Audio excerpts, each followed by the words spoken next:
Radhe Radhe everyone. आज की video बहुत खास है क्योंकि जब भी हम कोई पूजन या अनुष्ठान करते हैं तो सबसे पहले कलश की स्थापना करते हैं। और जैसा कि आप सभी जानते हैं नवरात्रे आने वाले हैं और इन नवरात्रों में भी हम कलश स्थापना जरूर ही करते हैं। और हमारे मन में ये प्रश्न होता है कि कलश पर हम जो नारियल रखते हैं उसका मुख किस साइड होता है, कैसे पहचाने कि नारियल का मुख किधर है, और नारियल को कलश के ऊपर किस तरह से रखना चाहिए, किस दिशा में नारियल का जो मुख है वह होना चाहिए। तो कलश के ऊपर रखे जाने वाले नारियल को लेकर इस तरह की तमाम आशंकाएं आज की इस वीडियो में मैं क्लियर करने वाली हूं। तो देखिए, जब भी आप पूजन या अनुष्ठान के लिए नारियल को खरीदते हैं तो उसे अच्छे से आप हिलाकर देख लें। नारियल में पानी होना चाहिए और ये जो कटा भाग होता है जहाँ से नारियल जो है पेड़ से काटा जाता है और नारियल जो है यहीं से तने से जोड़ा हुआ होता है और यही चोटी वाला भाग होता है। और ये जो नुकीला साइड है ये पीछे की साइड रहता है। तो यहाँ पर मैं आपको लाइव डेमो करके दिखाऊंगी नारियल को आपके सामने छीलकर कि नारियल का जो मुख है, जो नारियल के 3 नेत्र हैं वो किस साइड होते हैं। तो इस तरह से देखिए हम नारियल को छीलकर आपको दिखाते हैं, क्योंकि जब भी हम नारियल को कलश के ऊपर रखते हैं तो ये प्रश्न जो है मन में आता ही है कि पता नहीं नारियल का मुख किस साइड होगा, कहीं हमने गलत दिशा में नारियल को तो नहीं रख दिया, गलत साइड नारियल को तो नहीं रख दिया। और ऐसा सोचकर मन में देखिए कई तरह की आशंकाएं उत्पन्न होती हैं। और अगर हम बिना जानकारी के नारियल को गलत दिशा में रख देते हैं तो हमें पूजा का शुभ नहीं बल्कि अशुभ फल प्राप्त होता है। तो इस तरह से आप देख सकते हैं जटाओं के बाद ये जो शिखाएं बची हैं यही नारियल का मुख होता है और जो नुकीला साइड होता है वहां नारियल का मुख नहीं होता है। तो जब आप नारियल को छीलेंगे तो ये जो शिखा वाला भाग है ये आपको इकट्ठा ही निकालना होगा। इससे आप समझ पाएंगे कि ये जो नारियल के 3 नेत्र हैं, आप देख सकते हैं 3 नेत्र, यही नारियल का मुख है। और जो दूसरा साइड है वो नुकीला होता है, वहां पर जो है नारियल का मुख नहीं होता। और ये जो चोटी वाला भाग होता है इसी साइड से नारियल अपने तने से जुड़ा होता है। और नारियल को देखकर आपको पता चल जाएगा कि इसी साइड से नारियल को काटा गया है पेड़ से। और नारियल का ये जो नुकीला भाग है यहाँ मुख नहीं होता है। आप एक बार अच्छे से जान पाएंगे तो आप बार बार कंफ्यूज बिल्कुल नहीं होंगे। तो अब आप अच्छे से समझ गए ना कि नारियल का मुख किस साइड होता है। तो चलिए अब ये भी जान लेते हैं कि कलश के ऊपर हमें नारियल को किस दिशा में और किस तरह से रखना है।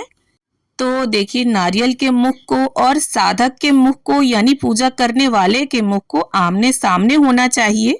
अब अगर आप ये सोचे कि नारियल का मुख पूर्व दिशा की ओर रख दें, वह तो सबसे शुभ दिशा होती है, तो नारियल का जो मुख है हमें पूर्व दिशा की ओर नहीं रखना है।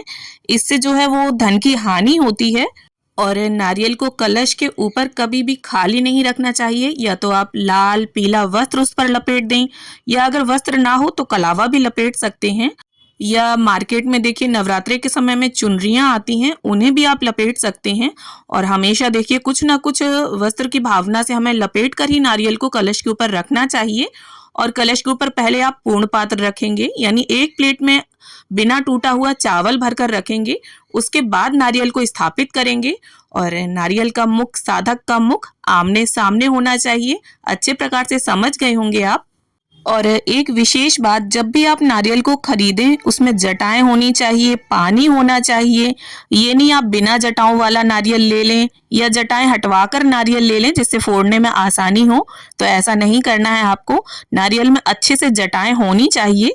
अब देखिए बहुत से लोग क्या करते हैं, कलश के ऊपर पूर्ण पात्र ना रखकर सीधे नारियल को कलश के ऊपर रख देते हैं, खड़ा नारियल रख देते हैं। तो देखिए नारियल का जो मुख है वो अगर ऊपर होता है तो इससे रोगों में वृद्धि होती है।